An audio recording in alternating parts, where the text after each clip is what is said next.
Ano ba ang dapat tandaan tuwing mag-aawat tayo ng mga piglets natin mga katropa pigs sa ating mga inahing baboy? So mga katropa pigs, mainam po na dapat po ay natuturuan natin ng maigi yung ating mga piglets once po ito ay atin ang aawatin. So kami po dito ay nagtuturo po kami mga katropa pigs ng 7 days hanggang sa sila ay awatin po ay pinatitikim na po namin sila ng feeds. Para once nga po na awatin natin ang ating mga piglets ay hindi po sila mahihirapan sa pagkain ng solid foods at sanay na po sila. So dito mga katropa pigs sa aming video, kung mapapansin ninyo, ang mga piglets namin ay sanay nang kumain ng solid food o yung booster feeds, mga pre-starter, sanay na po silang kumain dahil nasa paanakan pa lang po ang mga yan ay tinuturuan na namin mga katropa pigs.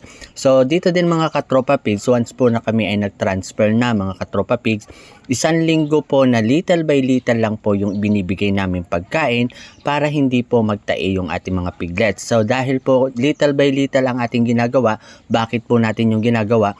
Para po yung bitukan ng ating mga piglets, mga katropa pigs, ay mag-adjust sa pagkain ng feed. So sanay po yung bitukan nila na may kasama pang gatas, kaya wag po natin bibiglain na damihan agad yung pagbibigay ng pagkain sa ating mga piglets dahil ang magiging resulta nito mga katropa pigs ay magtatae talaga yung ating baboy or lalambot yung kanilang dumi.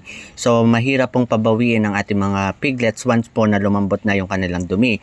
At kung aawatin naman po natin mga katropa pigs, alam naman po natin na mai-stress yung ating mga piglets, ay bigyan po natin agad ng mga anti-stress. Kung kami po dito ay nagbibigay din ng mga anti-stress, nagbibigay din po kami ng antibiotic para sa prevention dahil alam naman natin mga katropa pigs na once na na-stress ang ating mga alagang biik, kasunod nito ay ang kanilang pagkakasakit. So ating din pong titingnan yung kanilang kondisyon, lalong-lalo na yung kanilang bahay na titirhan or yung kanilang kulungan.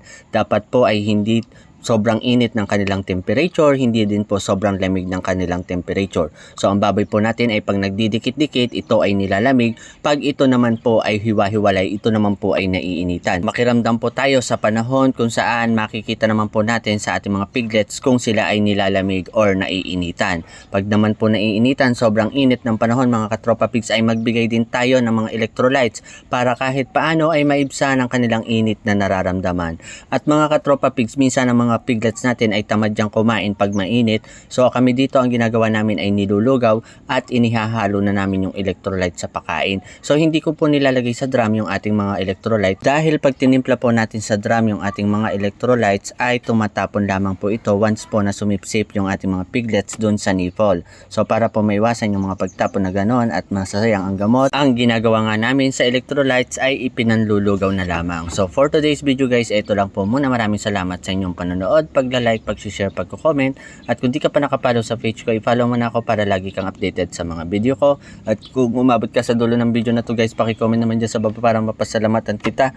Happy farming po. God bless us all. Bye-bye!